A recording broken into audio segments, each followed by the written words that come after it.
మా హాస్పిటల్కి ఒక 27 years old female patient 1.5 year back tummy tuck surgery కోసం వచ్చింది. తను యాక్చువల్గా వేరే కంట్రీలో ఉంటుంది. టైం కుదరక అప్పుడు సర్జరీకి వెళ్లకుండా మళ్ళీ బ్యాక్ వెళ్ళిపోయినారు. ఈ 1.5 year లో తను రెగ్యులర్ గా హాస్పిటల్ తో టచ్ లో ఉంది. మేము చేసిన ప్రొసీజర్లు ఇంకా అదర్ రీసెర్చ్ అన్ని చేసి 3 weeks బ్యాక్ సర్జరీ కోసం మా దగ్గరకు వచ్చింది.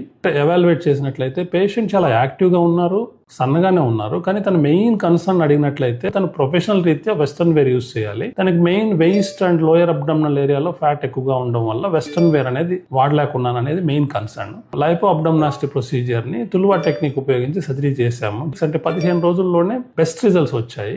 ఇంకొక 3 months తర్వాత మనం అబ్జర్వ్ చేసినట్లయితే ఎక్సలెంట్ రిజల్ట్స్ వస్తాయి. ఒక పేషెంట్ మా దగ్గరికి 1.5 year బ్యాక్ కి కన్సల్టేషన్ వచ్చినా కానీ మళ్ళీ మా హాస్పిటల్ మీద నమ్మకంతో, మేము చేసిన ప్రొసీజర్లన్నీ చూసి, సర్జన్ ఎక్స్పీరియన్స్ మీద నమ్మకంతో, మేము వాడే ఎక్విప్మెంట్ మీద కాన్ఫిడెన్స్ తో మళ్ళీ వచ్చి మా దగ్గర సర్జరీ చేసుకున్నానికి హార్ట్ఫుల్ గా థ్యాంక్స్ చెప్తున్నాం.